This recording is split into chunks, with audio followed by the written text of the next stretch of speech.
Welcome to my guide on writing a written explanation, or as we used to call it, a statement of intention. So the learning intention for this is for you to understand each of the parts and the structure that goes into a written explanation. And your success criteria will be that you'll be able to answer all these questions and then go through afterwards and cull out the things that are either repetitive or not that impressive to read back.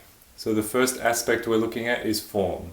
So of course the first question is, what form did you choose? What does this form allow you to do that others don't? So a diary allows you to explore more emotions, whereas say a play script allows you to explore expressions and forms of speaking and dialogue and things like that. And here you have to justify the form you chose and what it allows you to do that other forms do not. So how does this form reflect the perspective you've chosen to write from? So say you're writing from Macbeth's perspective, he's a well-known diary writer or similar to that. Then how does this form relate to your purpose? So what are you trying to get across? So if you're trying to show maybe signs of weakness of an otherwise strong character, a diary would be a good form. Then how does this form relate to your purpose? So if you're trying to put forward a different side of a character from what's presented in a story or the source text, maybe a diary would be a good form if you're drawing on emotions. A description of a play or a play format would be really good if you decided to look at different actions or different scenes or different interpretations of existing scenes. Then lastly, what are the rules of this form and which of these rules do you intend to follow and which do you intend to break in the purpose of communicating your message through your piece of writing?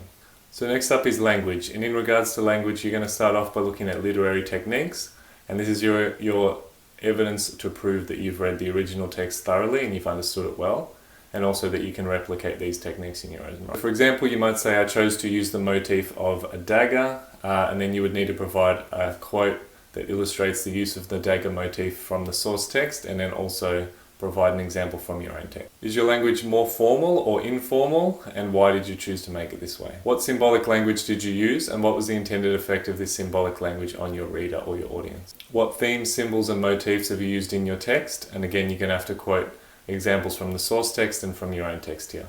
And lastly, what words or phrases are key to your piece and why? So if there's a particular word or phrase you chose to repeat, why did you do that? And explain your choice with reference to your purpose. Next up is audience. What is your intended audience for this piece? And try and go beyond simply my classmates or my teacher, and try and think a little bit more deeply about what sort of people might enjoy the story that you've created.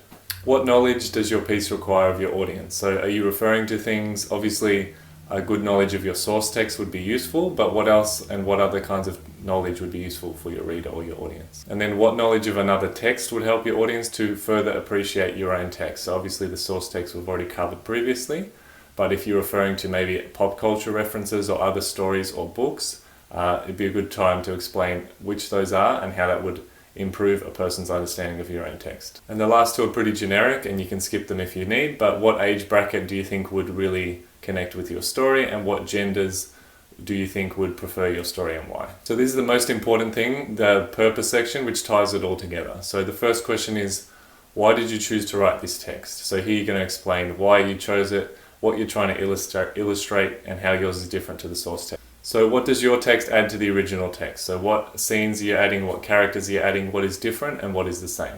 With your text, what are you trying to communicate? What is your message? So you're saying the world is beautiful, the world is destroyed, the world is horrible. What kind of messages are you trying to communicate to your audience? This one's a little bit trickier. What reading or readings are you supporting by your creation of your text? So this is a very high level ability, and you're trying to explain how you interpreted this source text and how this story that you've created is an interpretation of that reading. For example, my reading of the text was a gendered-based reading of the text or a feminist reading of the text, which showed that Lady Macbeth was a lot more powerful than Macbeth, and so my created text chose to illustrate this aspect of the story. So what does your text illuminate or underline about the original text? So which bit really appealed to you that you felt so drawn to that you wanted to then illustrate into your own written piece based off of? So what parts do you draw out from the original text and maybe make them stronger or more clear to the reader, and why? And then lastly, if you've been set a big idea or theme, how does your story relate to that theme? For example, we used to do identity and belonging as a theme. How does your text relate to identity and belonging and the interaction therein? The last section is context, and is made up of two key ideas. So firstly, where is your text set? So the original source text, where is that set? And have you chosen to follow along with the existing context, or have you changed it or shifted it for some particular reason?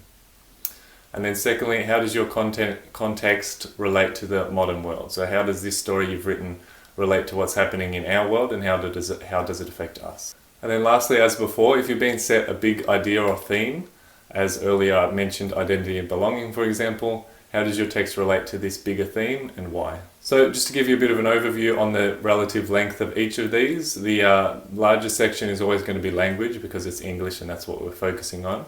And second to that would probably be purpose, because that's why you did it and the justification as to why all of this has happened. Then for form, just keep it brief and concise. I've written here maybe 5 or 6 sentences, but obviously depending on the set length of your piece, this will increase or decrease based off that. And language, this is where you could write infinitely about this, about every single language choice you chose, but rather use the questions I've provided to sort of guide your response, but it could be up to 9 to 10 sentences, or at least it should be the longest section of all, depending on your word limit you've been set. For audience, keep it brief and concise. I've written here 3 to 4 sentences, but again, just compare that with the rest of the suggested lengths and base that off your word count and your response. Purpose is the most important, but it doesn't have to be the longest. So I've written here 4 to 5 sentences. This is a pretty good guide to keep it pretty short, but try and be as concise and clear as you can be. And lastly, context, again, keep it very brief, maybe 3 to 4 sentences at most. So take your time, go through each of these questions, and then read over your whole piece and decide which things are worth keeping and which areas need further development.